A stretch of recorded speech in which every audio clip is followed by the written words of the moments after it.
The movie theater shooting from early January over in Wesley Chapel, a suburb of Tampa, from a talk show standpoint, is as tragic as it is the gift that keeps on giving. And so it was this morning on the show that we talked about it again. There was a bond hearing not yet complete for 71-year-old Curtis Reeves, who shot and killed 43-year-old Chad Olson in a movie theater after Olson was texting during the previews, and Curtis Reeves didn't like it. And finally, they went back and forth, and it escalated, and Olson reportedly threw a bag of popcorn at Reeves. And Reeves, on some level, supposedly felt threatened, took out his pistol, and shot Olson dead.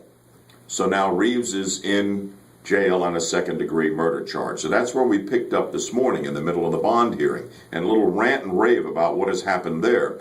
First of all, they haven't determined whether or not Reeves gets out on bond pending his trial. But listen, he's up on a second-degree murder charge.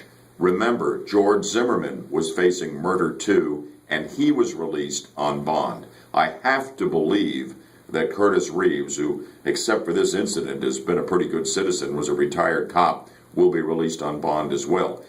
Kudos to the judge. I really want to rave about this. The judge in this case has elected to release to the public, and we're probably going to see it pretty soon, surveillance video from inside that theater that apparently shows the shooting. He said we need, in our democracy, to have the court system open and for people to have access to it. And we're not going to keep the video secret within the courtroom. I think that was the absolute right call.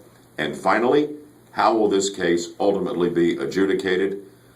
Listen, I'm all for gun rights. I'm all for self-defense. I'm all for stand your ground.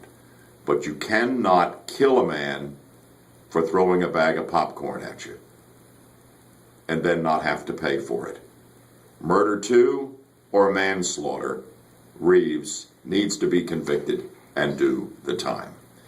That's what I think. What do you think? Join me for the next edition of Bud Henninger Live right here on FM 104.5 AM 540 WFLA. We'll look for you then.